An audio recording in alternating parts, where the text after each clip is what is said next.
નમસ્કાર, સ્વાગત છે આપ સૌનું. સુરત શહેરની ગુજરાતી માધ્યમની જીવન ભારતી સંસ્થા આજે વટવૃક્ષ બનીને ફલી ફૂલી છે ત્યારે તેના અમૃત વર્ષની ઉજવણી અંતર્ગત યોજાયેલ પ્રશિષ્ટ સાહિત્ય કૃતિ રસાસ્વાદનના 75મા મણકામાં આજે આપણે સૌ જોડાઈ રહ્યા છે ત્યારે જીવન ભારતી સંસ્થા અને જીવન ભારતી સાહિત્ય સમિતિ તરફથી હું મૃગા શુક્લ આપ સૌની સમક્ષ સંચાલક સ્થાને ઉપસ્થિત છું. નમસ્કાર. પુસ્તકના મહાત્મ્યથી કોઈ અજાણ નથી. ઇતિહાસ સાક્ષી છે કે સાહિત્યને જ્યારે સમાજમાં બહોળી સ્વીકૃતિ મળી છે, તેણે સમાજમાં જડ મૂળથી પરિવર્તન કર્યું છે. અને વાત જ્યારે કેળવણીની આવે ત્યારે એવું જરૂર કહી શકાય કે પુસ્તક કેળવણીની શ્રેષ્ઠતમ પ્રક્રિયામાં સંજીવનીનું કામ કરે છે. અને કોઈ પણ સંસ્થા એ જ્યારે શૈક્ષણિક સંસ્થા હોય તો એને શૈક્ષણિક શબ્દથી બાંધતા સીમિત ન કરતા મારા મતે એને સામાજિક કહેવું વધારે યોગ્ય છે. અને ખૂબ જ આનંદની વાત છે કે અમારી જીવન ભારતી સંસ્થાનો ભૂતકાળ એ વાતનો સાક્ષી છે કે શૈક્ષણિક ક્ષેત્રે ઉત્તમ કાર્યો થકી એણે સમાજ સેવાના કાર્યો કર્યા છે. અને આજે કોવિડના સમયમાં પણ આ કાર્ય આજ પર્યંત ચાલુ છે. ખાસ અહીં મને જણાવતા આનંદ થશે કે અમારી સંસ્થાના એની પાયાની વાતોના મૂળ જ સરદાર વલ્લભભાઈ સાથે વાતચીતમાં પૂજ્ય સીસી શાહ સાહેબની વાતચીત દરમિયાન જોડાયા હતા. એટલે જ્યારે દેશની સેવા કે વિદ્યાર્થીઓને બુનિયાદી શિક્ષણ આપવું એ જ જેના શરૂઆતનું લક્ષ્ય રહ્યું હોય એવી સંસ્થા જ્યારે પોતાની અમૃત વર્ષની ઉજવણી કરી રહ્યું હોય ત્યારે એનો એક હેતુ સમાજ અને વિદ્યાર્થીઓના માનસિક સ્તરને હંમેશા ઊંચું લાવવાનો રહ્યો હોય. અને એટલે જ અમૃત વર્ષની ઉજવણી દરમિયાન પણ જ્યારે અમે આ માધ્યમને પસંદ કર્યું તો અમે પુસ્તક રસાસ્વાદનને, પ્રશિષ્ટ કૃતિઓને અને તેના રસાસ્વાદનને પ્રસ્તુત કરવાનો એક ધ્યેય નક્કી કર્યો. અને અમારા 75 મણકાના આ ધ્યેય સાથે શરૂ થયેલી આ શ્રેણી અસ્ખલિતપણે આજે અંતિમ ચરણે પહોંચી છે. ત્યારે એક આનંદ અને ગૌરવની વાત એ છે કે જેનો સંપૂર્ણપણે જે સંસ્થાનો કેન્દ્ર બિંદુ માત્ર ને માત્ર વિદ્યાર્થી છે, જ્યાં હજુ વ્યાવસાયિકતા સ્પર્શી નથી, જ્યાં હજુ આજે પણ બુનિયાદી કેળવણીના અંશો ક્યાંક ને ક્યાંક અમારા કાર્યોમાં, અમારા વિદ્યાર્થીઓ સાથેની કાર્યપ્રણાલીમાં ધબકે છે, ત્યારે આજે આપણે એક એવા વક્તાને પામ્યા છીએ કે જેના શ્વાસે શ્વાસમાં કદાચ એમ કહી શકાય કે શિક્ષણ ધબકી રહ્યું છે, શ્વસી રહ્યું છે. અને એવા ડૉક્ટર મહેન્દ્ર ચોટલિયાનું આજે આપણે સ્વાગત કરીએ છીએ. સર, ખૂબ ખૂબ દિલથી આપનું અભિવાદન. જો પાયાનો શિક્ષક ઘડવો હોય તો મહેન્દ્રભાઈ ચોટલિયાને મિત્ર બનાવી દેવો ઘટે એવું અમારા સાહિત્ય સમિતિના જે બહેન છે તેમણે લખ્યું છે. અને મને આ વાત બહુ સ્પર્શી ગઈ, કારણ કે આપનો પરિચય જ્યારે વાંચ્યો સર, ત્યારે ખરેખર એવું થયું કે જે બારીકાઈથી આપ શિક્ષણ સાથે સંકળાયેલા છો, આપના સાનિધ્યથી બહાર આવેલો વ્યક્તિ ચોક્કસપણે એક શ્રેષ્ઠ શિક્ષક બની શકે, અને તો એનાથી વધારે કોઈ મોટી વાત ન કહેવાય. આપે અંગ્રેજી સાથે MA, ગાઈડન્સ એન્ડ કાઉન્સેલિંગ સાથે MAd અને ફિલોસોફી અને શિક્ષણ સાથે PhD કરેલ છે. એટલે આમ જોવા જઈએ ને તો સર્વાંગ સંપૂર્ણપણે આપની કારકિર્દી પણ શિક્ષણને વરેલી છે.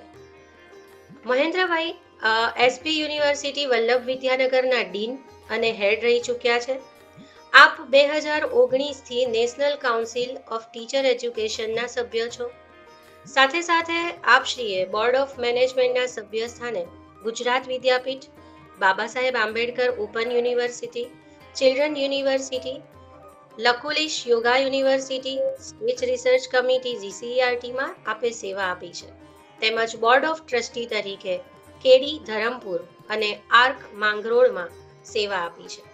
આપ શ્રેષ્ઠ વક્તા તો છો જ, સાથે સાથે આપ શ્રેષ્ઠ લેખક પણ છો, કારણ કે આપના થકી ગુજરાતી સાહિત્ય જગતને અને કદાચ એમ કહું કે શિક્ષણ જગતને 3 પુસ્તકોની ભેટ અને સાથે સાથે 15 પુસ્તકોના અનુવાદ પ્રાપ્ત થયા છે.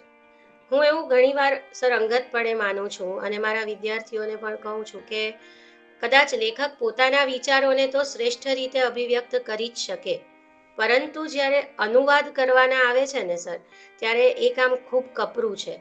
કારણ કે મૂળ લેખકના વિચારોને ભાવકો સુધી એ જ રીતે પ્રસ્તુત કરવા, એ કામ જ્યારે કરવાનું આવે ત્યારે અનુવાદક સ્થાને કામ ખૂબ કઠિન હોય છે. અને આપશ્રીએ એ કામ ખૂબ સરળતાથી, ખૂબ સુંદર રીતે પૂર્ણ કર્યું છે. આપ સહી સાથે સાથે ગુજરાત રાજ્ય બોર્ડમાં 20થી પણ વધુ અભ્યાસક્રમલક્ષી પુસ્તકો તૈયાર કરી ચૂક્યા છો. અને આપણા સૌ માટે, અમારા સૌ માટે ગૌરવની વાત છે કે આપ આંતરરાષ્ટ્રીય સ્તરે પણ ઘણા બધા આવા વર્કશોપમાં ભાગ લઈને માત્ર ગુજરાતનું નહીં, આપણા દેશનું પણ નામ રોશન કરી ચૂક્યા છો. આ આપની કારકિર્દીની વાત થઈ, પણ મને જે એક પાસું આપના વ્યક્તિત્વનું વધારે ગમ્યું તે એ કે એક એવી છાપ હોય, આટલું બધું વાંચીએ ભારે ભરખમ, ત્યારે એમ થાય કે જ્યારે અમને મળીશું ને તો આમ એકદમ એક કરડાકીપૂર્ણ ચહેરો, અને મને પણ એવું લાગ્યું કે કંઈક આવશે મારે પણ જ્યારે મેં વાંચ્યું ને કે એક તો સૌથી પહેલી વાત, આપ ફિલ્મોના શોખીન છો, અને બીજું ટ્રેકિંગ અને બર્ડ વોચિંગ. આ બંને વસ્તુ એવી છે કે જે સંપૂર્ણપણે પ્રકૃતિ સાથે જોડાયેલી છે, અને પ્રકૃતિ સાથે જોડાયેલો વ્યક્તિ હંમેશા સાલસ, સહજ અને સરળ જ હોય, અને હાસ્યસભર તો 100% એની પોતાની ઓળખ હોય. તો ખરેખર આજે આપ અમારી વચ્ચે ઉપસ્થિત છો, અમારી સાથે જોડાયા છો, એ ખરેખર ખૂબ આનંદની વાત છે. અને હવે વધુ સમય ન લેતા હું આ મંચ આપને સુપ્રત કરું છું. આપ આપનું વક્તવ્ય શરૂ કરશો. આભાર મુરગાબેન, તમે બહુ વિશદ પરિચય આપ્યો છે. એને લાયક થવાનો હું પ્રયત્ન કરીશ. જે શ્રોતાગણ છે જીવન ભારતીની પુસ્તક રસાસ્વાદ, પ્રશિષ્ટ પુસ્તક રસાસ્વાદ શ્રેણીના, એ સૌ લોકોએ આની પહેલા 74 મણકા સાંભળ્યા છે. એટલા મણકા સાંભળી અને એનું કંઈક ઘડતર થયું હશે. આમ તિલક કરતા 53 થાય, પણ આ 74 ને 75 થશે એ દરમિયાન આપણી અંદર આંતરિક ખડભડાટ કેટલાક થયા હશે. મને આનંદ છે કે આજે આ છેલ્લો મણકો છે, એ મણકામાં હું થોડાક વધારે પ્રક્ષોભ, થોડાક ધડાકા કરવા માટે તૈયાર થયો છું, અને મને ગમે છે એવું કરવાનું. આજે જે પુસ્તકની હું વાત કરવાનો છું, બધા સાથે શેર કરવાનો છું મારા થોડા વિચાર, એને માટે જે આધાર લેવાનો છું એ પુસ્તક છે કોણ. આ પુસ્તક છે લાભશંકર ઠાકર, 2016માં એમનું અવસાન થયું. આપણા બહુ જ વિદગ્ધ એવા લેખક, અને બધી જ જાતના સાહિત્ય પ્રકારો પર એમણે કામ કરેલું છે. 70 જેટલા પુસ્તકો એમના છે. એમાંથી આ કોણ છે બહુ પહેલાં મેં વાંચેલું, 1978માં વાંચેલું, અને ત્યારથી એ મારા લિસ્ટ ઉપર આવ્યું છે ને વારે વારે મેં વાંચ્યું છે. જ્યારે વાત થઈ રશ્મિબેન જોડે કે પુસ્તક કોઈ પસંદ કરો, ત્યારે મેં સિદ્ધાર્થ કહ્યું, પણ એ તો બુક થઈ ગયું. તો એવું જ મારા મન સાથે, મારી સાથે એકદમ આમ સિન્થેસિસ થઈ જાય જેનું, જે ભળી જાય એવું પુસ્તક કોણ. બહુ નાનકડું છે, આ તમને બતાવું પુસ્તક કેવડું છે. મારા આંગળા ટૂંકા છે, એ ટૂંકા આંગળામાં પણ આટલું સમજે એટલું નાનું, એટલી નાની સાઇઝનું આ પુસ્તક છે. એટલે ક્રાઉન સાઇઝ કરતાં પણ નાનું છે. 168 જેટલા પાના છે આના, 184 પાના છે, અને 1968માં લખાયેલું છે. નાનકડું પુસ્તક છે, તમે એક બેઠકે વાંચી શકો એવું છે. અલબત્ત વાંચવા માટે થોડી તાકાત જોઈએ, અને એ તાકાત ઊભી કરવાનો, સર્જવાનો આજે આપણે પ્રયત્ન કરીશું કે જોઈએ શું થાય છે. આ છે એ એક પ્રશિષ્ટ ભારતીય નવલકથા છે, અને બહુ ઓછી આવી નવલકથા ગુજરાતીમાં લખાઈ છે, અને કદાચ વંચાઈ ઓછી હશે. 33 વર્ષની ઉંમરે લાભશંકર ઠાકરે લખેલી છે. જે માણસે માણસની વાત પછીથી કરી, એનું પ્રિલ્યુડ એ આની અંદર જોવા મળે છે. આ છે એક સ્વવાચકની શોધમાં. માણસ છે પોતાની શોધમાં નીકળે છે, અને પોતાની શોધ કેવી રીતે કરાય એને માટેનું બહુ સરસ ભાથું આની અંદર છે. એ કેટલું સરસ છે એની ટૂંકી વાત હું કરીશ શરૂ કરું એની પહેલા. પણ મને લાગે છે કે ધીસ ઇઝ ડુએબલ. એમણે જે રીતે મૂક્યું છે એ જે માત્ર ચિંતનનો પ્રશ્ન છે, એ ચિંતનને એમણે આપણી ઘર વખરીમાં, આપણી ઘર ગૃહસ્થીમાં ઉતારી આપ્યું છે. નવલકથાકારનું કામ એ છે કે જે ચિંતન હોય, જેમ કે ગોવર્ધન રામ છે એનો સરસ્વતીચંદ્ર, એનો બીજો ભાગ ચોથો ભાગ છે એ તમને ભારે લાગે પણ ફિલોસોફી લાગે, જ્યારે આ છે એ ફિલોસોફીને એને ઘરમાં ઉતારી છે. અને એટલા માટે છે એ ખૂબ જ ગ્રાહ્ય છે અને આપણને બધાને એ આંગળી ઝાલીને તો લઈ જશે પણ પાછળ ફટકારશે પણ ખરી, બંને છે. એટલે એની એ તૈયારી રાખવા જેવું છે.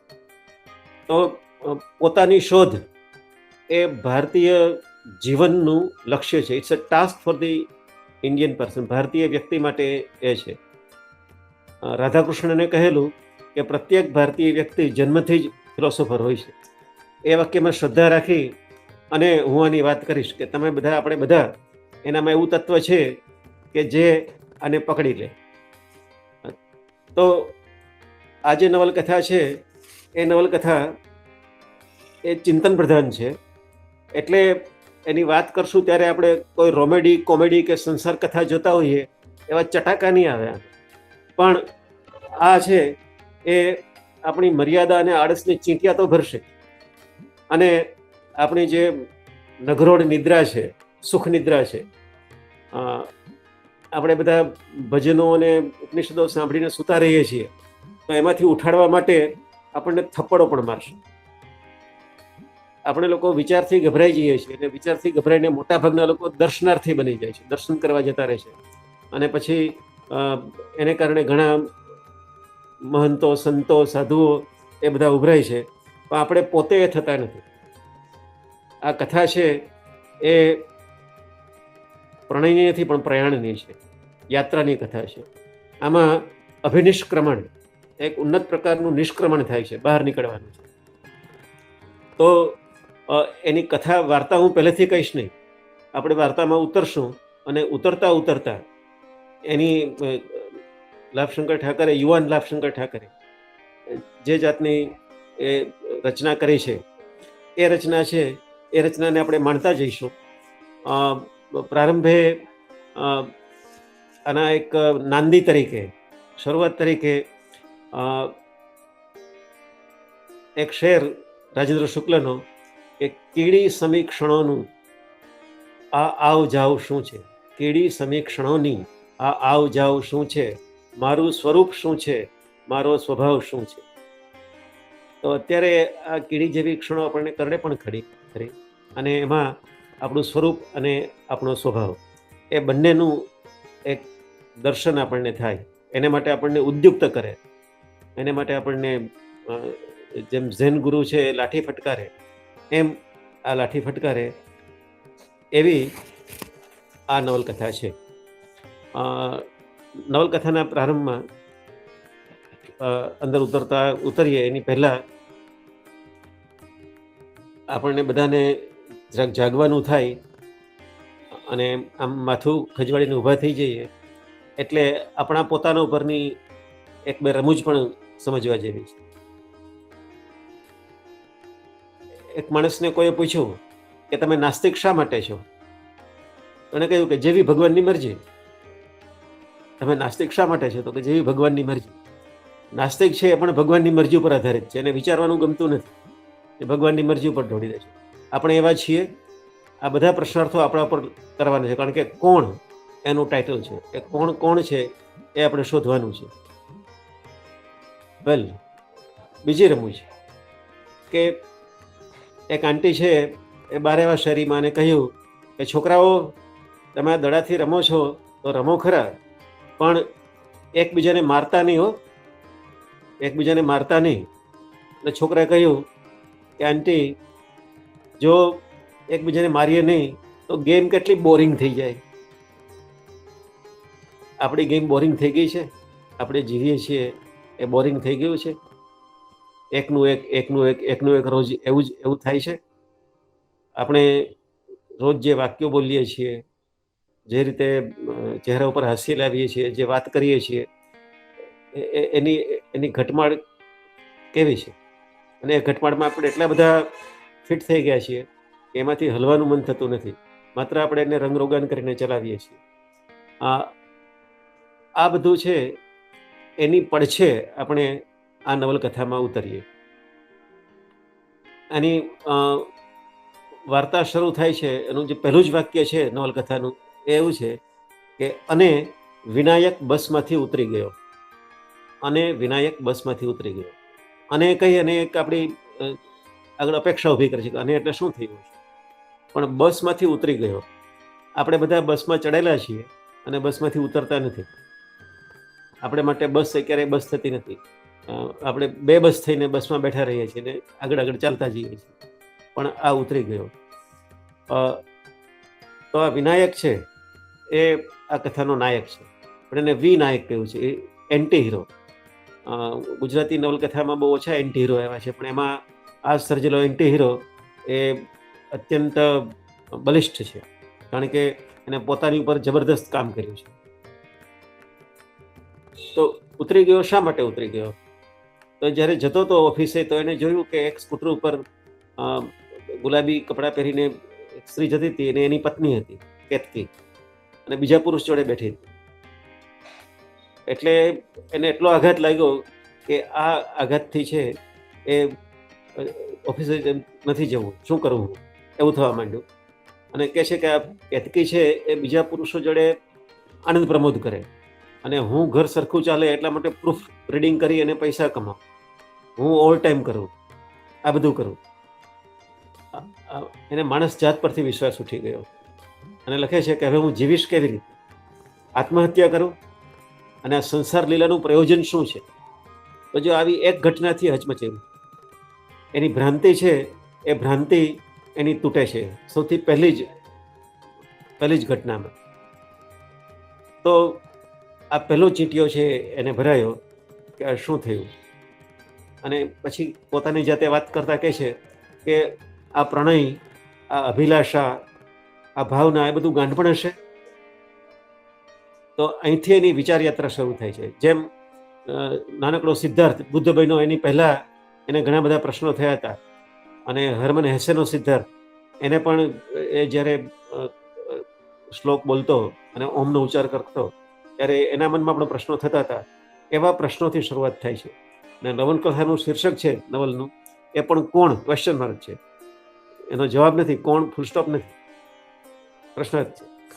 અને પહેલા પ્રકરણમાં એને છેલ્લે એવું વિચાર આવે છે કે ઈસુ અને બુદ્ધના ઉદાહરણોમાં કંઈક તથ્ય તો હશે ને, ઈસુ અને બુદ્ધના ઉદાહરણોમાં તથ્ય તો હશે ને.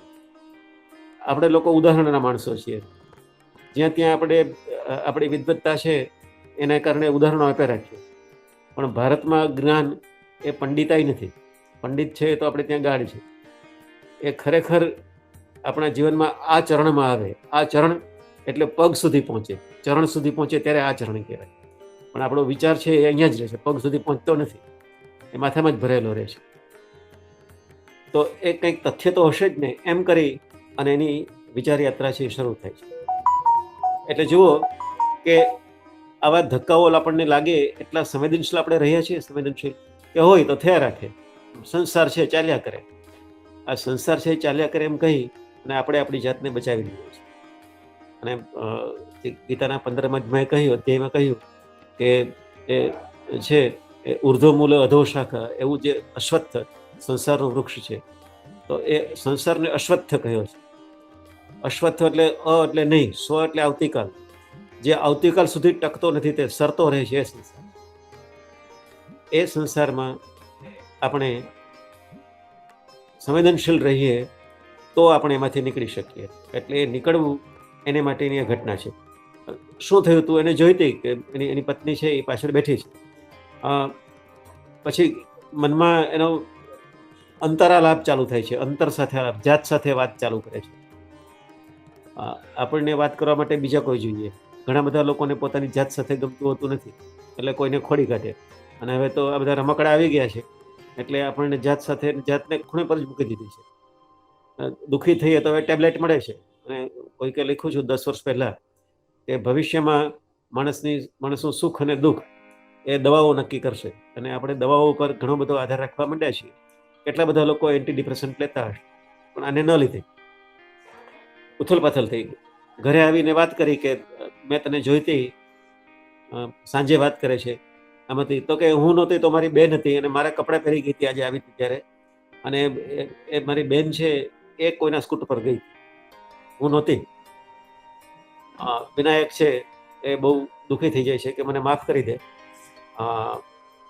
પણ આજે મને વિચાર આવ્યા એના પરથી મને લાગે છે, હવે આનું સેન્ટ્રલ વાક્ય આવે છે કે મને લાગે છે કે આપણે પરંપરાથી જીવીએ છીએ, આપણે પરંપરાથી જીવીએ છીએ. આપણને પ્રેમ, ધિકાર, શોખ, હર્ષ, ઉત્સવ એને મૂળની કોઈ સમજ જ નથી. અને હવે હું લાગણીને વશ થઈને જીવવા માંગતો નથી. મારે પરંપરા પ્રમાણે ચાલવું નથી. આ પરંપરા પ્રમાણે ચાલવું નથી એ જે વાક્ય છે એ સતત ધ્વનિત થયા રાખે છે. એ છે એ આની અંદર વચ્ચે વચ્ચે સિગ્નેચર ટ્યુનની જેમ પહેલા પણ આવે ને વચ્ચે વચ્ચે પણ આવતું જાય છે. લાઠા એ ઘણું બધું ભારતીય વાંચેલું કૃષ્ણમૂર્તિ નું આ જે વાક્ય છે પરંપરા પ્રમાણે, એમાંથી એના પડઘા એમાં સંભળાય છે કે આપણે બધા છે એ પરંપરા આગળથી ચાલ્યું એવું છે એમ કરતા રહેવાનું. હું એને માટે શબ્દ પ્રયોજું છું એ છે કે આપણું ઘેટીકરણ થઈ ગયું છે, આપણે થવા દીધું છે ઘેટીકરણ. ઘેટા બની જવું, તે જેમ કોઈ વર્ગ બને તો વર્ગીકરણ કહેવાય, એમ ઘેટા બની જવું તો એ ઘેટીકરણ કહેવાય. કારણ કે એમાં આપણે કંઈ કરવાનું હોતું નથી, ઊંધું ઘાલીને ચાલી જવાનું હોય છે અને આપણે ચાલતા રહીએ છીએ, મજા પડે છે. જુદા પડી જવાની બીક લાગે છે. એટલે જેમ સાર્ત્રે કહ્યું હતું કે man is at loss in the crowd and without the crowd.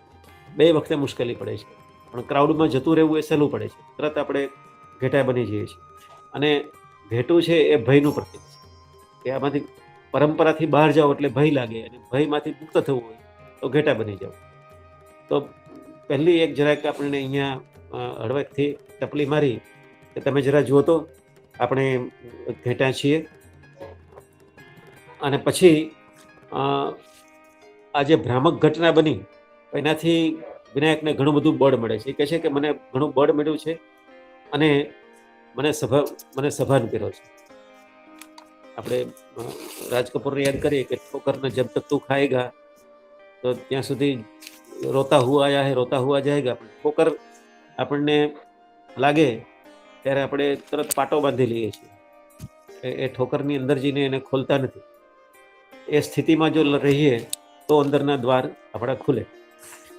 વેલ, પછીનું જે ત્રીજું પ્રકરણ આવે છે એમાં એની અંદર એના મનમાં ઘમાસણ ચાલુ થાય છે અને એ ના પાડવા સુધી પહોંચે. પરંપરામાંથી નીકળવા માટે ના પાડવી પડે. ગૌતમ બુદ્ધે કહેલું કે સંસાર છે એ ચક્ર છે, અને ચક્રમાંથી જો બહાર નીકળવું હોય તો તમારે આડા ચાલવું પડે. એટલે આડી લાઈનના માણસો જોઈએ, ઇતિહાસ આડી લાઈનના માણસો જોઈએ. આપણે જેમ રોજ સવારે ઉઠી બ્રશ કરીને પ્રાણાયામ કરીને નાસ્તો કરી ખાઈને ઓફિસે જઈ પાછો આવે, મજા કરે, છોકરા પેદા કરીને મરી જાય, દાળ ભાત ખાય, એનો ઇતિહાસ ના હોય. ઇતિહાસ છે એ આવા માણસોનો હોય કે જે સંસારનું ચક્ર છે, ચક્રની જુદી ગતિમાં. તો એ no is the most positive word. મનુષ્ય જાતિ આખી છે એ ના કહેવાથી ઉત્ક્રાંત થઈ છે. તપાસજો. એને એમ થાય છે કે આ હું બધું કરું છું પરંપરાથી ટેવવશ કરું છું, આ હેબિટ છે. જેમ વેઇટિંગ ફોર ગોદોમાં એક હેબિટને કારણે બંને છે બોઝો અને પૂઝો, એ કઈ રીતે હેરાન થાય છે.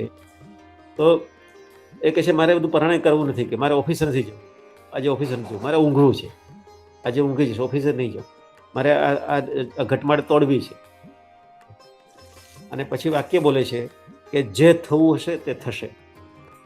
સી ધીસ ઇઝ જે થવું હશે તે થશે. એને હવે ઘણા બધા લોકો કહે છે કે આવું ના રખાય, ભાગ્યને ઉપર ના છોડી દેવાય, પણ આ ભાગ્ય ઉપર છોડતો નથી. એનો ઈરાદો છે કે હવે હું મને જે થાય છે ને જોઉં અને હું મારા આધારે ચાલું, બીજાના આધારે નહીં. જે થવું હશે તે થશે. આમાં કેટલાક વાંચકોને સુજ્ઞજનો હશે ને ખબર છે કે મિથ ઓફ સિસિફસ જે કાફકાએ કરી છે. આમ ગ્રીક છે, પણ એમાંથી કે સિસિફસ છે એ પથ્થરને ધક્કો મારીને ઉપર ચડાવે છે, દેવોએ શાપ આપ્યો એટલા માટે. પણ એક સમય એવો આવે છે કે આવી એબ્સર્ડ ક્રિયા હું રોજ શા માટે કરું? એ થાકી જતો, હાડકા તૂટી જતા તોય ધક્કો મારતો હતો, પણ એકાએક ઊભો રહી ગયો અને આકાશ સામે જોઈને હસે છે અને કહે છે કે હે દેવો, તમારે જે કરવું હોય તે કરી લો, હું તમારી આજ્ઞા નથી માનવાનો, હું તમારી આજ્ઞા નથી માનવાનો. તો એ સિસિફસે જે ના પાડી, એમાંથી જે પ્રોટેગોનિસ્ટ ઊભો થયો, ધેટ ઇઝ ધ પ્રોટેગોનિસ્ટ હિયર. એ આ પ્રોટેગોનિસ્ટ છે કે જે થવું હોય તે થાય. અને પછી ચોથા પ્રકરણમાં જે થવું જોઈએ એ જ થાય છે કે જાય છે તો એને પૂછે છે કે કેમ ત્રિવેદી નહોતા આવ્યા કાલે, રજા ન લીધી? તો કે ના, રજા ના લીધી, પણ કેમ નહોતા આવ્યા? તો કે બસ કાલે આવવાનું મન નહોતું થતું, ઊંઘી ગયો હતો. કે વોટ ડુ યુ મીન કે મન નહોતું થતું એટલે? આવી રીતે ના ચાલે, તમારે અહીંયા આવું કામ તો અહીંયા કરવું જ પડે એમ. તો એ છે, એને થાય છે કે મારે શું કરવું હવે? જે વિચાર આવે, હજુ શીખી રહ્યો છે કે હું રાજીનામું આપી દઉં તો કેતકીનું શું થશે? અને એક વાક્ય બોલે છે કે જેને કારણે આ નવલકથા કદાચ છે એ જુદા સ્ટેજ ઉપર જાય છે. જે નોરાનું પાત્ર હતું ડોલ્સ હાઉસમાં, નોરાને તકલીફ પડી હતી એવી તકલીફમાંથી બચી જાય છે. આ કહે છે કે મારે કેતકીના યોગક્ષેમ નું ધ્યાન રાખવું જોઈએ. એના યોગક્ષેમ માટે પણ નોકરી કરવી જરૂરી છે. એનું ચાલે એ મારે ધ્યાન રાખવું જોઈએ. હું એને ત્યજી નહીં દઉં, હું ભાગી નહીં જાઉં, પલાયન નહીં કરું. તો આ જે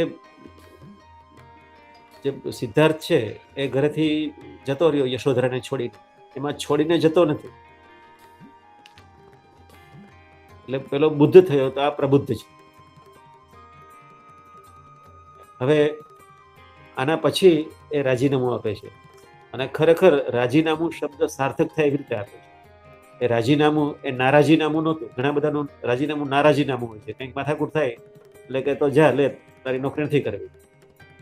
અને આપણે એમ કે જો એ માણસની કેવી એમ પેલી એંટ હતી કે એની પોતાની પેલી વિચારસરણી હતી કે નહીં, આ તો રાજી થઈ કે ના, મને કંઈ મુશ્કેલી નથી.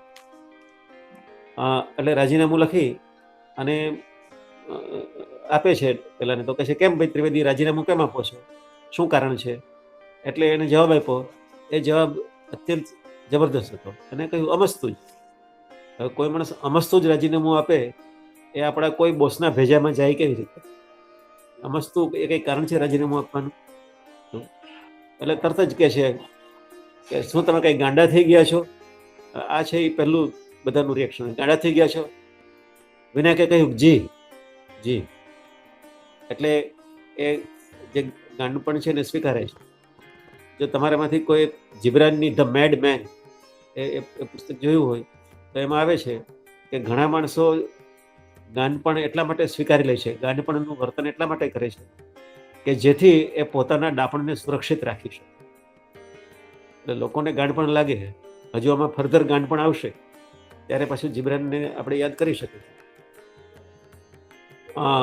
તે દિવસે ઓફિસેથી નીકળી જાય છે, પણ એ બસમાં જતા નથી. હું પગે ચાલીને જઈશ. અને પગે ચાલીને જાય છે ત્યારે એ હવે એ બસમાં મુસાફર નથી, બસ લઈ જાય ત્યાં જતા નથી, પણ હવે સ્વચાલિત છે. એ ચોથા પ્રકરણમાં સ્વચાલિત ચાલતા જાય છે. એટલું જ નહીં, રસ્તા ઉપર બધું જુએ છે તો એ વાસંતી તડકામાં આખું નગર છે ધમધમે છે, લોકો આવન જાવન કરે છે, વાતો કરે છે, બધું શાંતિથી જુએ છે અને પ્રસન્ન હતા એકદમ. અહીંયા તરત જ આપણા મનમાં રણકો આવે સાર્ત્રની નોઝિયા નવલકથાનો. એનો નાયક રોકીતા એ રખડે છે આખા શહેરમાં, પેરિસમાં, પણ ત્યારે એ અવસાદથી ભરેલા છે, બકારી થાય છે, નોઝિયા છે, ઉલટી થાય છે, પણ આને છે પ્રસન્નતા છે. આ ભારતીય અને પાશ્ચાત્ય એ બંનેમાં જે તફાવત છે આ છે, પેલો અસ્તિત્વવાદ છે ત્યાં. અહીંયા છે એ સત્વ છે, એ પોતાના સત્વમાં જઈ રહ્યો છે અને છેલ્લે સત્વની પણ મુક્તિ આવશે. તો એના પગ સ્ફૂર્તિથી ઉપડે છે, સરસ રીતે જાય છે, પ્રસન્ન છે. એ એબ્સર્ડથી ઘવાતો નથી, કારણ કે અલિપ્ત છે, લીપાયેલો નથી, અલિપ્ત છે. એટલે ઘરે જાય છે અને ઘરે જઈને બેસે છે. પત્ની કહે છે, ઓળખી જાય ને કે શું કંઈ તબિયત બરાબર નથી, આવું પૂછે, મોઢું જોઈને ખબર પડી જાય કે કંઈક થયું લાગે છે. તો કે હા, પણ તબિયત તો સારી છે, ઘણી સારી છે, પણ મેં રાજીનામું આપી દીધું છે. અને મને લાગે છે કે આપણી નાની નાની અભિલાષાઓ છે એ પૂરી કરવા માટે આ જીવનભર વૈતરું કરવું એ બરાબર નથી. આ વાક્ય આપણને કહી શકીએ એવું છે કે આપણી નાની નાની અભિલાષાઓ સિદ્ધ કરવા માટે જીવનભર વૈતરું આપણે કરીએ છીએ અને આપણે કરતા રહીએ. અને કહે છે કે કેતકી એટલે કેતુ, મને લાગે છે કે આપણે મારા ગામ એટલે નામપુર એનું વતન છે, નામપુર જતા રહીએ અને ત્યાં જઈ અને રહેશું અને જીવન નિર્વાહ માટે હું કંઈક કરી લઈશ. અહીંથી એની ઘર વાપસી ચાલુ થાય છે. એની અંદર જે સૂર વાગતા હશે એ મને સંભળાય છે રોકસ્ટારના ગીત સાથે, નાદાન પરિંદે ઘર આજા, નાદાન પરિંદે ઘર આજા. એ ભટકા ભટકા બહુ ફેરો, અહીંયા ત્યાં ખૂબ ફેરો, પણ હવે તું ઘરે આવી જા. આપણે ઘરે જતા નથી. આપણે ઘર જે અંદર છે એ ઘરમાં જવાને બદલે આપણે બહાર પલાયન કરીએ છીએ કે જેથી આપણને આપણો સાક્ષાત્કાર ના થાય. આપણે એની સાથે ફેસ કરવાનું પડે પોતાની જાત, એટલા આપણી જાત. ને આપણને ખબર છે કે ન કરે એવું કરી રહ્યા છે, પણ એ વૈતરું છે આપણે ચાલુ રાખીએ. એને છે કહે છે કે હું નાનપણથી વિચારતો હતો કે મારું એક સપનું પણ હતું કે મારે મને ઓળખવો છે, મારી જાતને ઓળખવા માંગુ છું. અને ઘણા વખતથી વિચારતો, આ ઘટનાએ મને બળ પૂરું પાડ્યું છે અને એ મારું આત્મબળ છે. આને ખરેખર કહેવાય ઇન્વોકેશન. જે આપણે વોકેશન કહીએ છીએ, ધંધો, એ એકચ્યુઅલી ક્રિશ્ચિયન ઇક્લેસિયાનો વર્ડ છે, ઇન્વોકેશન. ઇન્વોકેશન અંદરથી અવાજ આવે, અંદરથી સૂર આવે કે નાદાન પરિંદે ઘર આજા. એ ઇન્વોકેશન આને થાય છે. જે સિદ્ધાર્થમાં, હરમન હેસના સિદ્ધાર્થમાં એને દિલની અંદર એક પંખી ગાતું હતું ને હૃદયમાં ગાતું પંખી, એ પંખીને વારે વારે કહેતું. આવું એનું પંખી જ જાગૃત થઈ ગયું છે. આપણી અંદર પણ પંખી હોય છે, બોલતું હોય છે, પણ આપણે એ પંખીને કાન દઈએ છીએ કે એનું ગળું ઘૂંટી દઈએ છીએ? પ્રશ્ન. એની પત્ની આ બધું સાંભળે છે અને એને પત્ની સહજ પ્રશ્ન થાય છે કે એટલે તમારે સાધુ બની જવું છે, બાવો થઈ જવું છે? હવે આપણે ત્યાં બાવો થઈ જવું એટલે ઘરમાં ધરતીકંપ થાય, સાધુ બની જવું. તો કે ના, આ કે છે મારે કંઈ બનવું નથી, મારે કશું જ બનવું નથી, હું જ રહેવા માંગુ છું, હું જ રહેવા માંગુ છું. એટલે આપણે બધા હું છીએ એ ખરેખર હું છીએ કે આપણે બીજા ઘણા બધાનો કલબલાટ આપણી અંદર છે? મેં ઈસા ક્યું હું, ખબર કેમ પડે? કેમ પડે? તે દિવસે રાત્રે એને સપનું આવે છે. અહીંયા નવલકથામાં જે ટેકનિક આવે, સપનાની ટેકનિક 2-3 વખત વાપરી છે એમણે, કે સમુદ્ર ઉપર બરફની શિલાઓ જામી ગઈ છે, એના ઉપર વિનાયક છે ડગલા ભરે છે, એ શિલાઓ ધીમે ધીમે ઓગળે છે, પણ શિલાનો જે બરફ છે એ બરફની અંદર સોનેરી માછલીઓ છે એ સળવળી રહી છે અને સામે કાંઠે કેતકી ઊભી છે. આ સપનું છે કે એ we walk on the thin ice, એ ઓગળી રહ્યું છે. સોનેરી માછલીઓ છે, બધી આપણી ઝંખનાઓ, વાસનાઓ, લાલસાઓ જે છે એ બધી છે, એના ઉપરથી પસાર થયો અને સામે છે કેતકી ઊભી છે.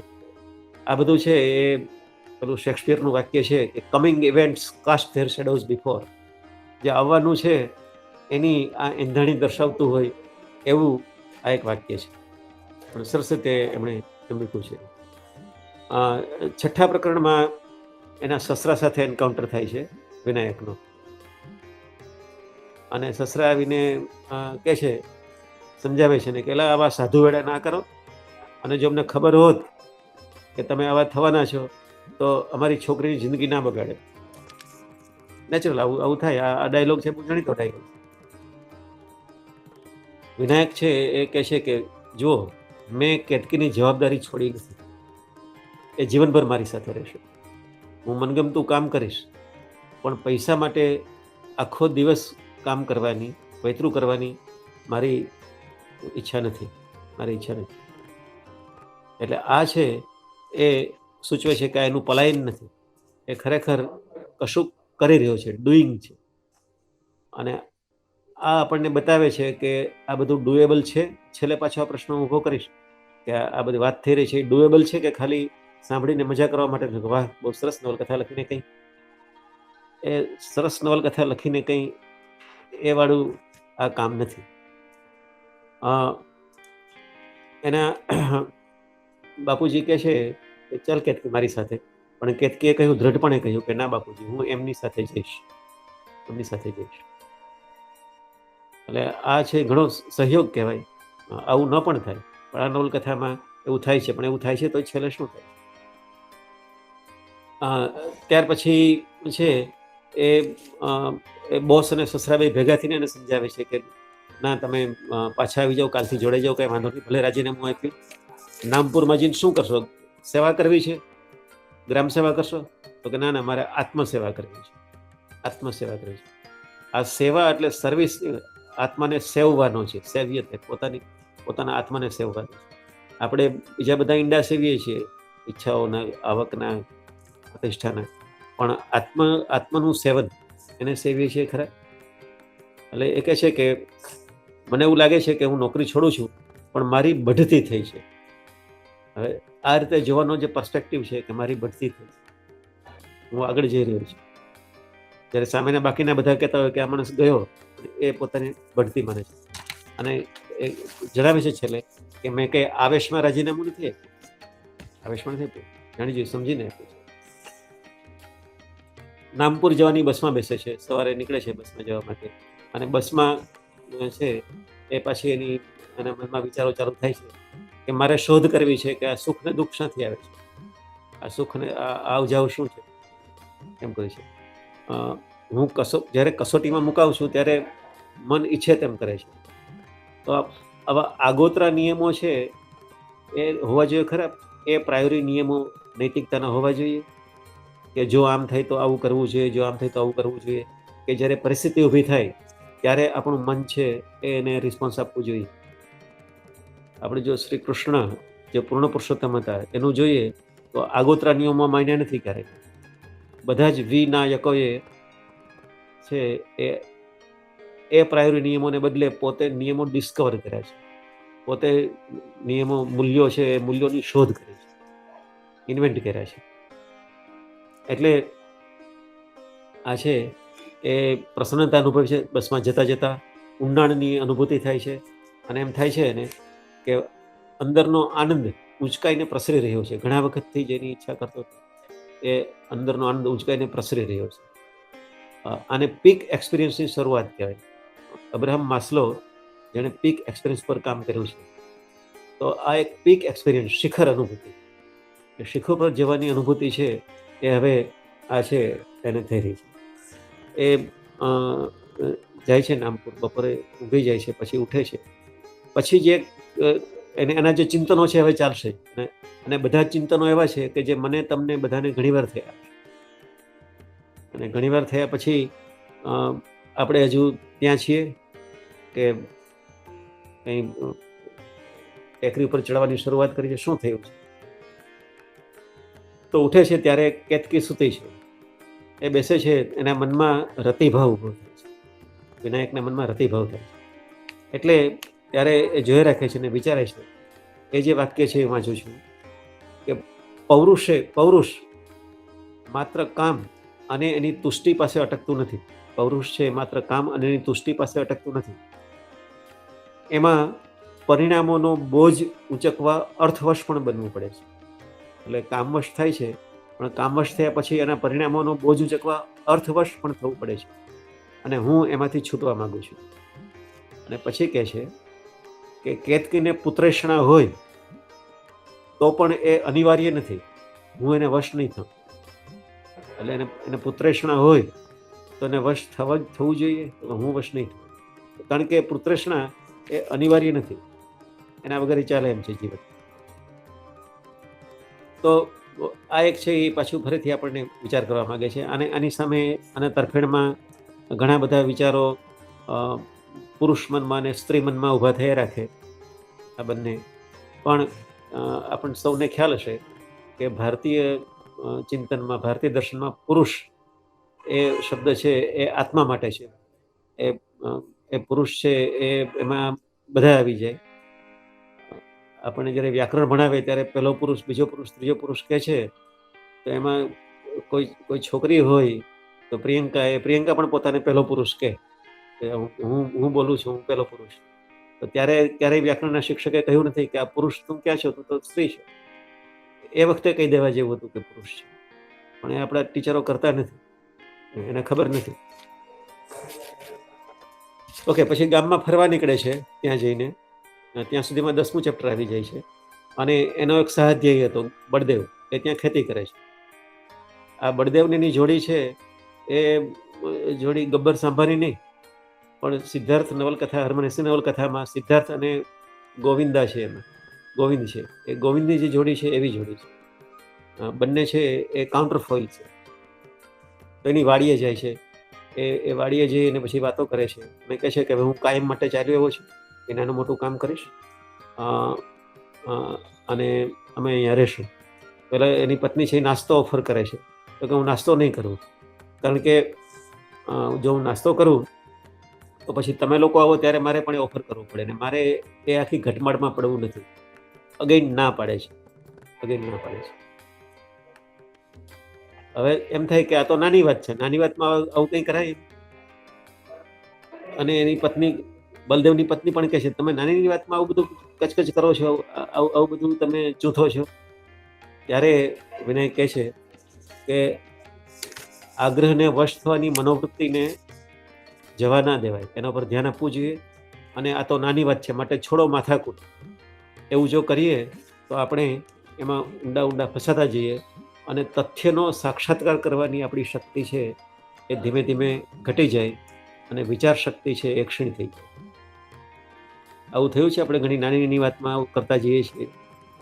આમ સીધું ન સમજાય, પણ એનું ઉદાહરણ એ છે કે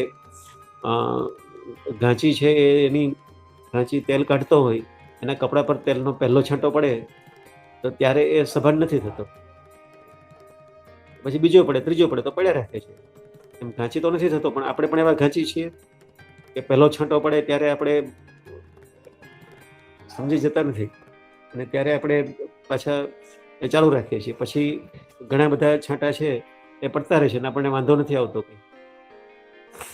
તો આ પહેલો છાંટો, વરસાદનો પહેલો છાંટો આવે ત્યારે આપણે ડાન્સ કરવા માંડીએ, પણ આવા છાંટા છે એને પણ જરાક ધ્યાનથી જોઈએ. કેતકી કહે છે કે તમને વિચારવાયુ થઈ ગયો છે. આ પણ જાણીતું છે, બધા કહેવા માંડે વિચારવાયુ થઈ ગયો છે. એટલે આ કહે છે એ તો મને આગલી અવસ્થાથી જ હતો, પણ મને ગાંડ પણ થવાનું નથી. મને ભૂખ લાગશે ત્યારે હું ખાઈશ પણ ખરો, અને ઊંઘ આવશે ત્યારે સૂઈ પણ જઈશ. મને લાગે છે આ બંને વાક્યો ઝેનમાંથી લેવાયેલા છે, કારણ કે રિઝાઈની જે વાર્તા આવે છે એમાં આવે છે કે કોઈ ગુરુને પૂછ્યું કે મને શાંતિ કેવી રીતે મળે, એના માટે મારે શું કરવાનું, પ્રાણાયામ કરવાના, યોગ કરવાનું, શું કરવાનું? તો કહ્યું એને કે ભૂખ લાગે ત્યારે ખાવાનું, ઊંઘ આવે ત્યારે સૂઈ જવાનું, બસ આટલું જ કરવાનું. તો કે એ કરતા રહીએ તો કર્યા પછી શું કરવાનું? તો કે એના પછી ભૂખ લાગે ત્યારે ખાવાનું, ઊંઘ આવે ત્યારે સૂઈ જવાનું. આપણે ભૂખ લાગે ત્યારે ખાઈએ છીએ કે ઘડિયાળમાં જોઈને ખાઈએ છીએ કે ડીશમાં શું છે એને જોઈને ખાઈએ છીએ? ઊંઘ આવે ત્યારે સૂઈ જવાનું. આટલી સહજતા, ફેધર વેઇટ, આટલી હળવાશ એ ત્યારે આવે કે જ્યારે આ સાદું વાક્ય છે એ આવી અસર કરે ત્યારે. ઝેનમાં આવા ઘણા બધા છે એ સાદા નુસ્ખા જે વિચારની બહાર જતા રહે, તોડી નાખે, એવા આવતા હોય છે. વેલ, એને બીજું સપનું આવે છે કે પોતે પાણી ઉપર પાંદડા છે ઘણા બધા, એના ઉપર સૂતો છે, પાંદડા લોડ લે છે, પણ શરીર ઘસઘસાટ સૂતું છે. અને ત્યારે થાય છે કે આ ઠંડક ભરેલી ઇજ્જત એ કોણ અનુભવે છે, શરીર કે મન? કોણ અનુભવે છે? આ કોણનો પ્રશ્ન, પહેલો પ્રશ્ન છે એ એને છે એ થયો 11મા ચેપ્ટરમાં થયો. કોણ? પછી કેતકી ને બળદેવ છે એને વિકાસ કરવાનું કહે છે કે તમે વિકાસ કરો, કંઈક થોડુંક કમાવો. તો આ તો એન્ટી વિકાસ હતો, એટલે એને કહ્યું કે ના, એવું નહીં કરું. એટલે કેતકી એ કોઈનું માને એવા નથી. અને આખો ઇતિહાસ છે એ નાફરમાની, જે લોકો ડિસઓબિડિયન્ટ છે એનો ભરેલો છે. ઘેટા છે એ માનતા રહે, પેલા છે એ ન માને. તો આપણે બાળકોને ઓબિડિયન્ટ બનાવવા જોઈએ કે નહીં, એના પર વિચાર કરજો ક્યારેક. તો આવી રીતે છે એ ચાલે છે. એને એમ થાય છે વિનાયકને કે કેતકી મારી સાથે રહેશે, થોડીક કચવાત રહેશે, પણ મારાથી સ્વતંત્ર રહેતો સારું રહે, પણ મારી સાથે ના રહે. હવે જો ખરેખર જે પ્રેમ છે એ બે સ્વતંત્ર વ્યક્તિ વચ્ચે છે. મને મારા બટન ઉપર કે મારા રૂમાલ ઉપર પ્રેમ ના થઈ શકે, કારણ કે મારો ભાગ છે.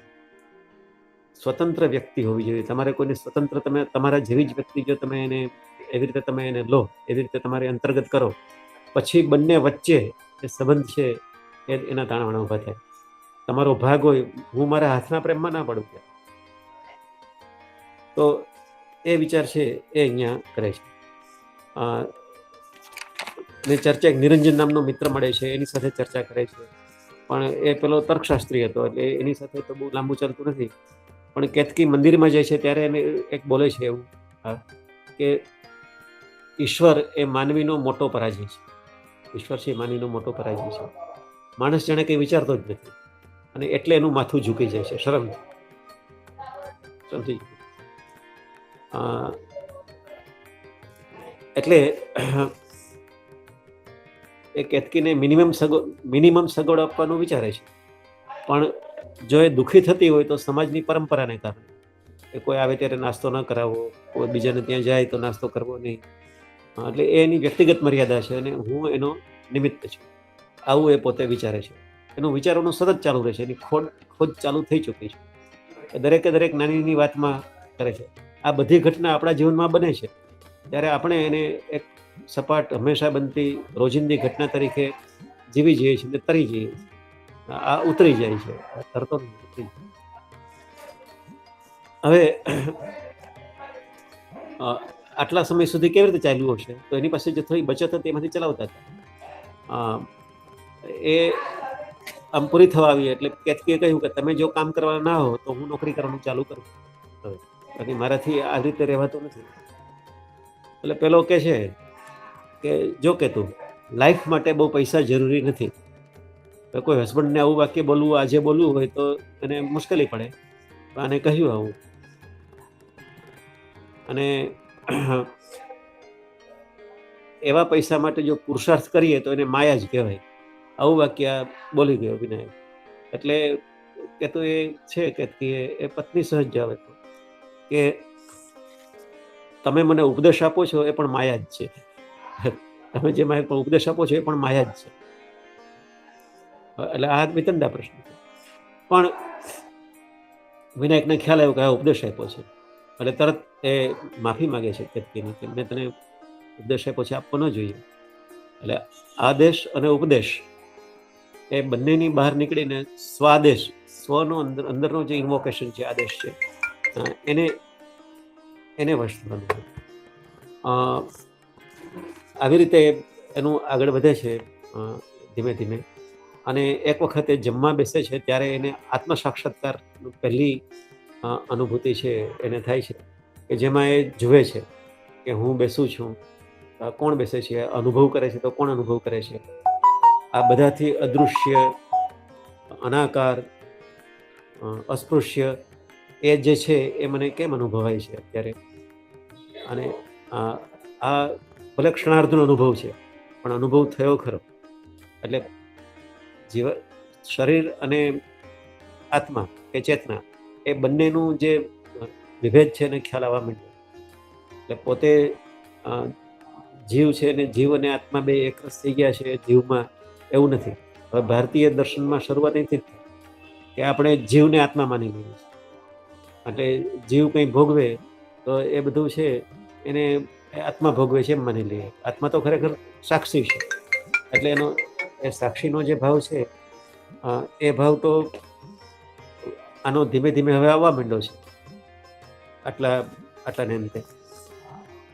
તો એ કહે છે કે આ જે તટસ્થ છે એ તટસ્થ છે એ શરીરને સ્પર્શતું નથી. અને જ્યારે જેવી રીતે ફૂલ ખરી પડે તો તટસ્થ એની કાંઠે જે બેઠો હોય એને ફૂલ ખરી પડે સ્પર્શતું નથી, એવી રીતે મારું શરીર ખરી પડશે ત્યારે એને પણ સ્પર્શે નહીં. મિત્રો, આ જે ભારતીય જ્ઞાન છે એને અપરોક્ષ અનુભૂતિ કહેવાય. એ અનુભૂતિ છે. ભારતીય જ્ઞાન એ બૌદ્ધિક નથી, એ અનુભૂતિ છે, ભાવાત્મક છે. અપરોક્ષ, પ્રત્યક્ષ એટલે ઇન્દ્રિયોથી થાય તે, પરોક્ષ એટલે કોઈની પાસેથી વાત સાંભળીને, ઉપદેશ સાંભળીને થાય તે, આપ્તજનના વાક્યોથી થાય તે. પણ પોતાને જે થાય, જે સ્વજ્ઞાન છે, એ તો અપરોક્ષ અનુભૂતિ છે, એ મને અંદરથી થાય એ અનુભૂતિ છે. તો એને આપણે પરમ જ્ઞાન કહીએ છીએ.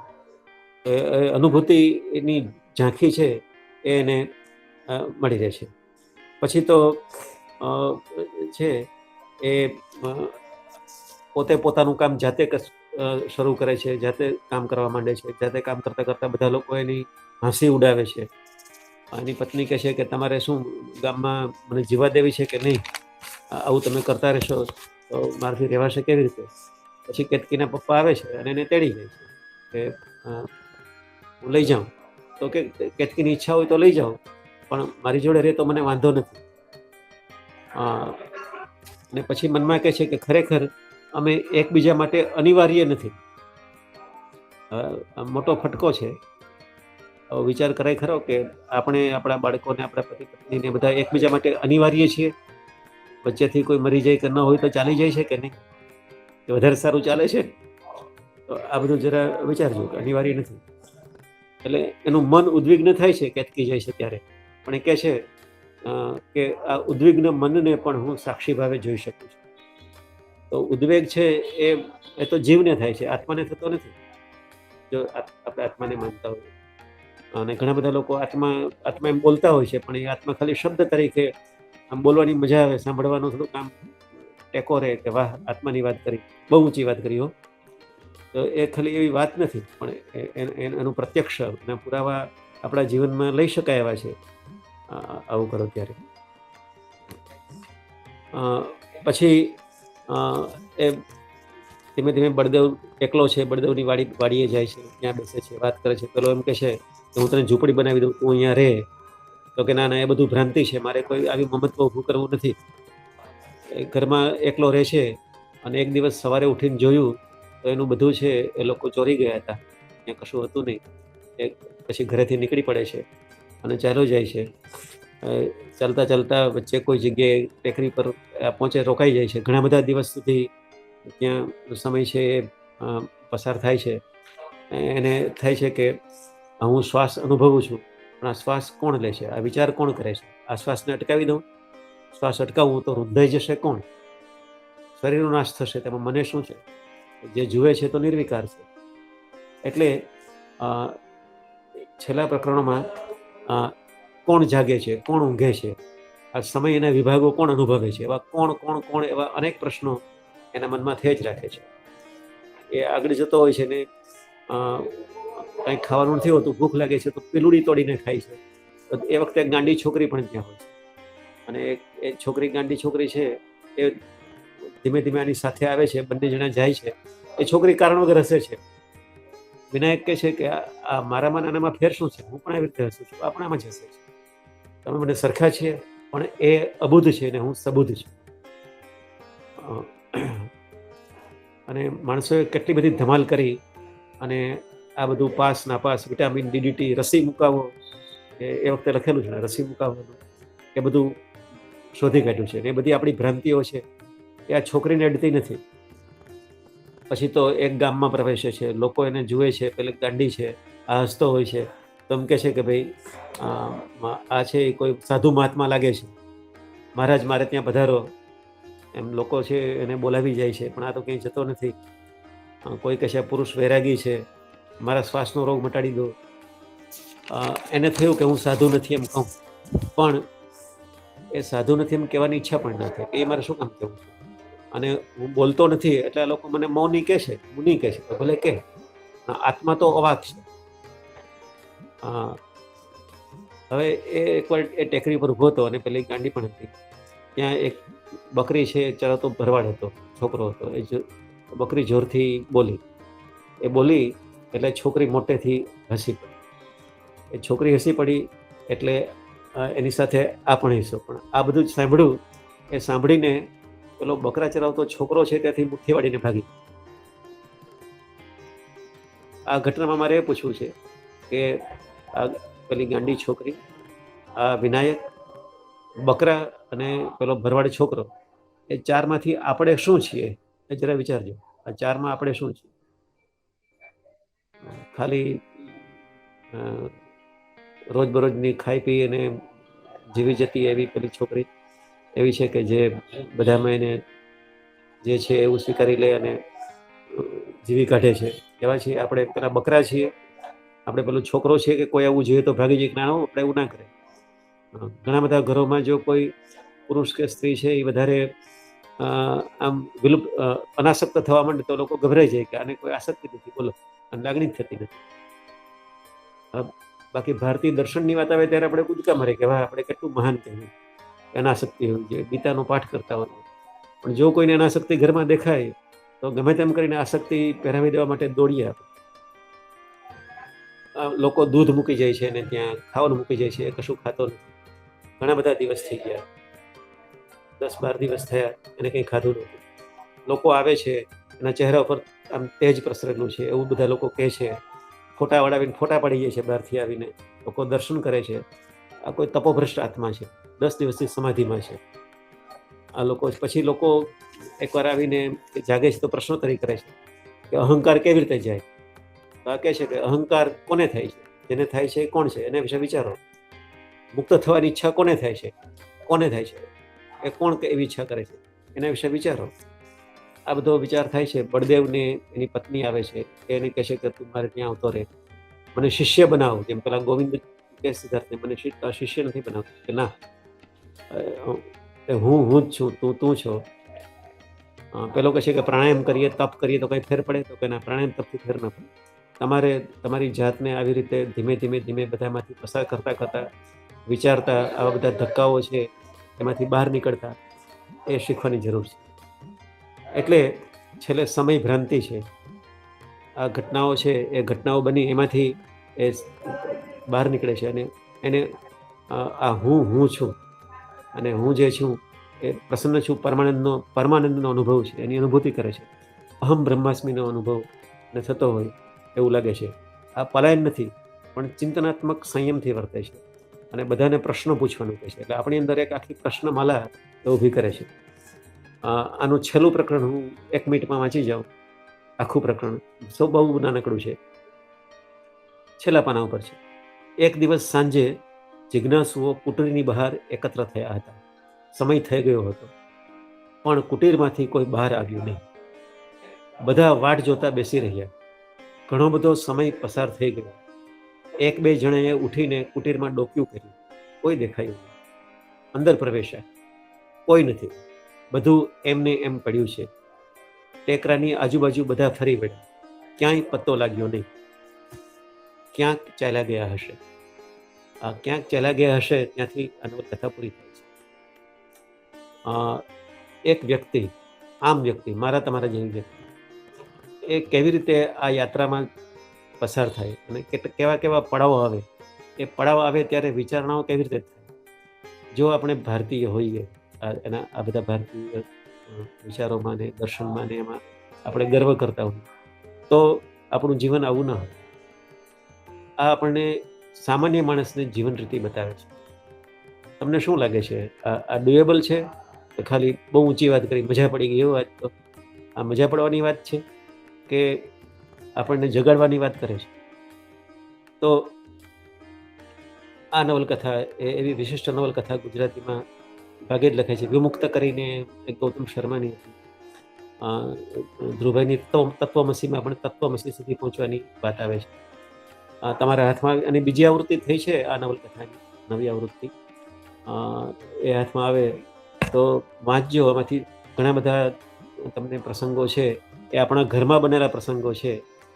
પણ છેલ્લે બિપિન પરીખ એનું એક કાવ્ય છે મહાભિનિષ્ક્રમણ, એ બોલીને હું પૂરું કરીશ. એ કહે છે કે મને પણ રોજ સિદ્ધાર્થની જેમ થાય છે કે હું ભાગી જાઉં, અને રોજ રાત્રે બેડરૂમમાં સૂતેલી પત્નીનું અને બાજુમાં સૂતેલા બાળકનું મુખ જોઈ અને ધીમેથી બારણું ખોલી બહાર નીકળું છું, પગથિયા ઉતરું છું, નીચે જાઉં છું અને સામેની દિવાલ પાસે ઊભો રહી પેશાબ કરીને પાછો આવી જાઉં છું. આ પણ આપણને વાગે એવી કવિતા છે. જો બરાબર ફટકો વાગે અને આપણા મનમાં વાગે તો આ કોણ છે એ કોણની આખી પ્રશ્નાવલી આપણી અંદર પણ ચાલતી રહેશે. અને નવલકથાઓ તરીકે આને કેટલાક શુદ્ધ નવલકથા ન કહે, પણ આ શુદ્ધિકરણની પ્રક્રિયા તો આમાં છે જ. વારું મિત્રો, સમય પૂરો થાય છે. થોડીક ઉતાવળથી વાત થઈ હશે, પણ બહુ ઘણા વખતે આ નવલકથાની આવી રીતે સ્ટેપ વાઇઝ વાત કરવાની મને મજા આવી છે. ઘણું બધું આમાંથી શીખાયું છે અને ક્ષણે ક્ષણે યાદ રહેવું છે. તો આપ સૌને આના જે ચૂંટિયા ભરાયા હોય, જે લાત લાગી હોય એને યાદ રાખવાની હું થોડીક આમ સિફારિશ કરું છું. અને આપણે કોઈક રીતે આ કોણ એને શોધી કાઢીએ એવી શુભેચ્છા. ધન્યવાદ.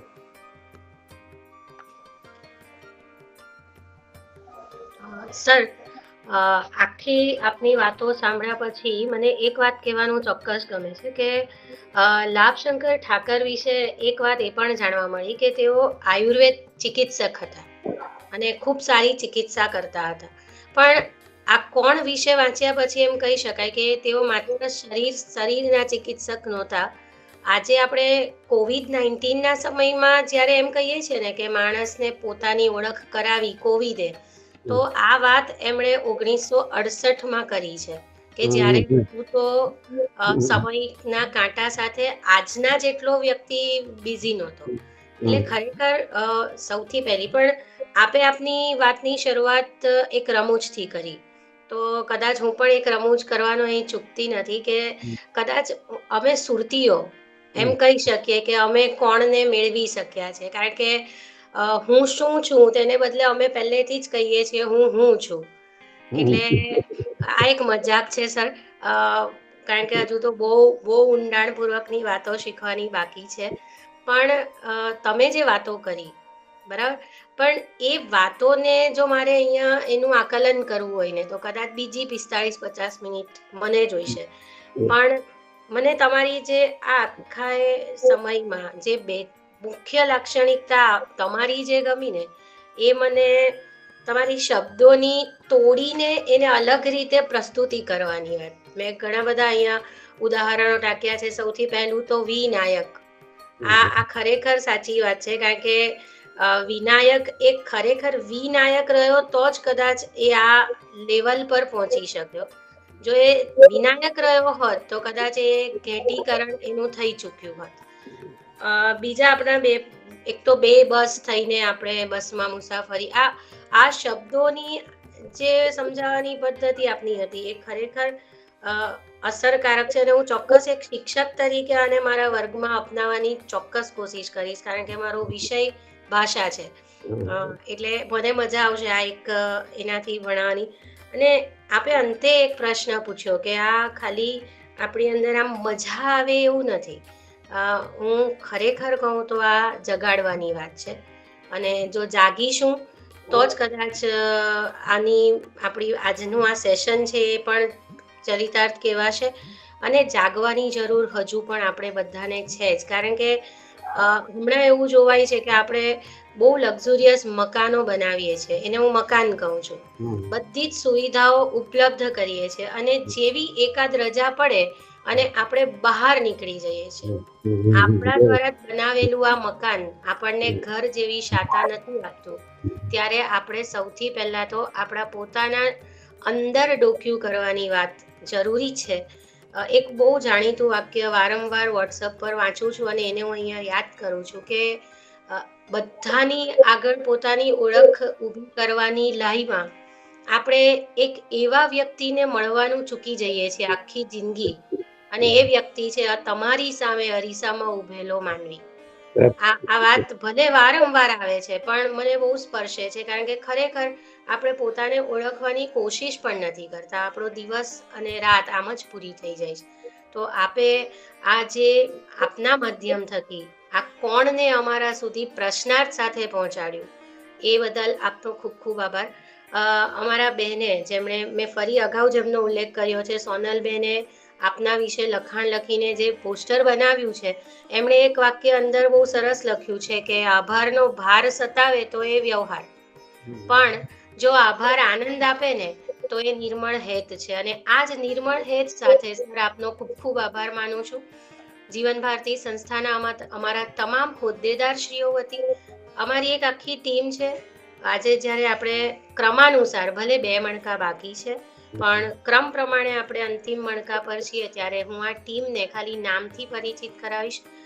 સૌપ્રથમ તો અમારા સફળ નેતા ન કહેતા લીડર કહી શકાય, આગેવાની કહી શકાય એવા રશ્મિબેન, જેમના વિચાર બીજથી આ કાર્યક્રમ શરૂ થયો અને 75 મણકામાં શ્રેષ્ઠ કક્ષાના અને વાચકો સુધી પોતાનો ઉત્તમ રીતે ભાવ પહોંચાડી શકે એવા વક્તાઓને સંપર્ક કરીને, એમની સાથે સતત સંપર્કમાં રહીને આ સમગ્ર શ્રેણીને સફળ બનાવનાર રશ્મિબેન, કે કદાચ અમે એમ કહી શકીએ કે અમારી જીવન ભારતી સંસ્થા માટે તેઓ એક મૂડી પણ ન કહેવાય, અમારી એક એસેટ છે, એક અમારી મિલકત છે, એક ધરોહર છે.